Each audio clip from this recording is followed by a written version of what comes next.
आज की इस वीडियो में हम अर्थशास्त्र से बनने वाले लघुत्तरीय प्रश्नों के तीसरे हिस्से को लेकर के आए हुए हैं। अगर आपने हमारे पहले और दूसरे हिस्से को नहीं देखा है तो आप डिस्क्रिप्शन से जा कर के देख लें।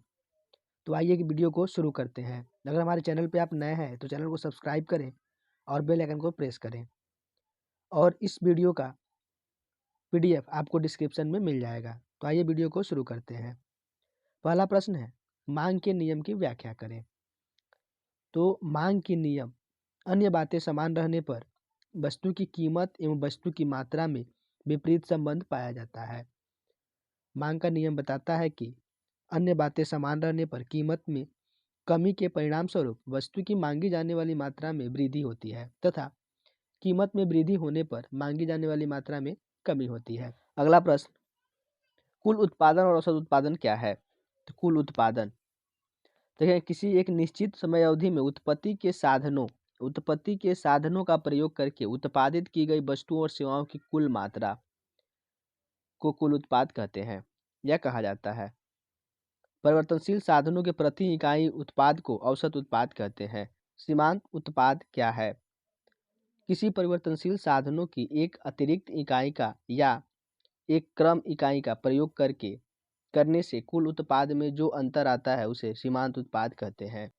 पूर्ण प्रतिस्पर्धा में सभी फर्मों द्वारा समरूप वस्तु का उत्पादन होता है, स्पष्ट करें। पूर्ण प्रतियोगिता में सभी फर्मों द्वारा समरूप वस्तु कम उत्पादन होता है, क्योंकि पूर्ण प्रतियोगिता बाजार की वह स्थिति होती है जिसमें एक समान वस्तु के बहुत अधिक क्रेता तथा विक्रेता होते हैं।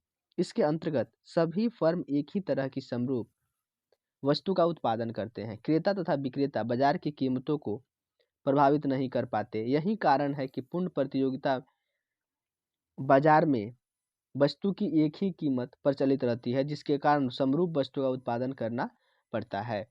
तो इस तरह से पूर्ण प्रतियोगिता की स्थिति में वस्तु समरूप उत्पादन वस्तुओं का होता है। किस कारण का किसी कारक का सीमांत उत्पाद मूल्य क्या है? सीमांत उत्पाद मूल्य किसी परिवर्तनशील साधन की एक अतिरिक्त इकाई का या एक कम इकाई का प्रयोग करने से कुल उत्पाद में जो अंतर आता है उसे उस इकाई का सीमांत उत्पाद मूल्य कहा जाता है।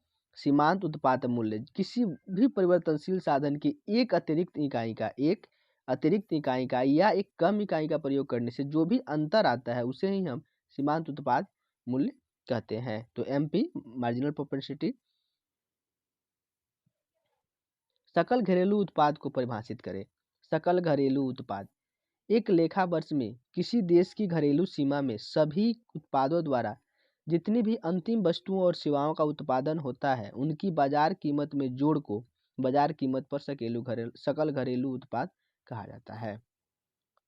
बाजार कीमत पर सकल घरेलू उत्पाद क्या है? एक लेखा वर्ष में किसी देश की घरेलू सीमा के सभी उत्पाद द्वारा जितनी भी अंतिम वस्तुओं और सेवाओं का उत्पादन होता है उनकी बाजार कीमत के जोड़ को बाजार कीमत पर सकल घरेलू उत्पाद कहा जाता है। बाजार कीमत पर शुद्ध घरेलू उत्पाद क्या है? बाजार कीमत पर शुद्ध घरेलू उत्पाद एक देश की घरेलू सीमा के सामान्य निवासियों या गैर निवासियों द्वारा एक लेखा वर्ष में उत्पादित अंतिम वस्तुओं तथा सेवाओं के बाजार मूल्य के बराबर है। इसमें घिसावट मूल्य घटा दिया जाता है। बाजार की परिभाषा दीजिए। बाजार का आशय किसी स्थान से नहीं वरन उस समस्त क्षेत्र से होता है जहां किसी वस्तु के क्रेता और विक्रेता फैले होते हैं। अर्थशास्त्र में बाजार ऐसे क्रेताओं और विक्रेताओं से संबंधित है जिनकी क्रियाएं वस्तु की उस कीमत को प्रभावित करती हैं जिस पर वस्तु बेची जाती है। तो बाजार जो है वह कोई स्थान नहीं है बल्कि वह समस्त क्षेत्र है जहां पे क्रेता और विक्रेता फैले रहते हैं। बाजार कीमत पर शुद्ध राष्ट्रीय उत्पाद और साधन लागत पर शुद्ध राष्ट्रीय उत्पाद में क्या अंतर है? बाजार कीमत पर शुद्ध राष्ट्रीय उत्पाद एक वर्ष की अवधि में उत्पादित अंतिम वस्तुओं और सेवाओं का बाजार मूल्य विदेशों से प्राप्त शुद्ध साधन आय माइनस गिरावट या पूंजी।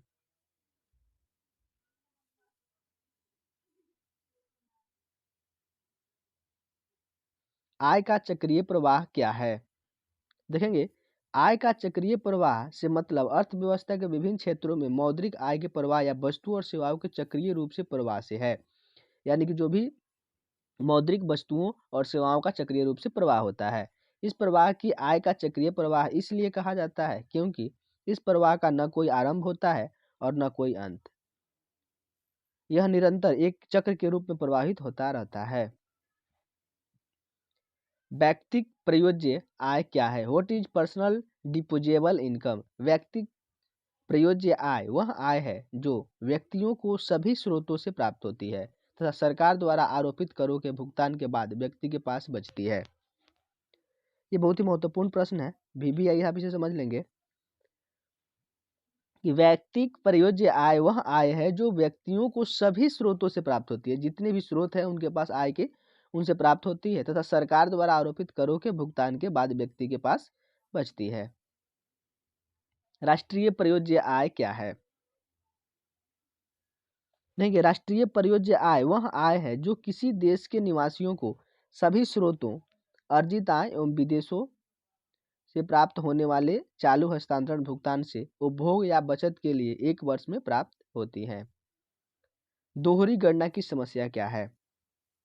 देखेंगे, दोहरी गणना की समस्या राष्ट्रीय आय के आकलन में किसी वस्तु या सेवा का मूल्य एक से अधिक बार शामिल करना दोहरी गणना कहलाता है। किसी भी सेवा या वस्तु या सेवा का मूल्य एक से अधिक बार शामिल करना दोहरी गणना कहलाता है। सकल राष्ट्रीय उत्पाद क्या है? तो सकल राष्ट्रीय उत्पाद ग्रॉस नेशनल प्रोडक्ट। सकल राष्ट्रीय उत्पाद एक देश की घरेलू सीमा में सामान्य निवासियों द्वारा एक लेखा वर्ष में उत्पादित अंतिम वस्तुओं तथा सेवाओं के बाजार मूल्य एवं विदेशों से प्राप्त शुद्ध साधन आय का जोड़ है।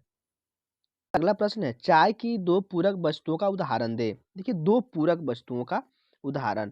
तो चाय की दो पूरक वस्तुएं क्या क्या है? पूरक वस्तुएं वे हैं जो किसी निश्चित उद्देश्य की पूर्ति के लिए एक साथ प्रयोग किया जाता है। चाय की दो पूरक वस्तुएं हैं चीनी, चाय एवं चीनी।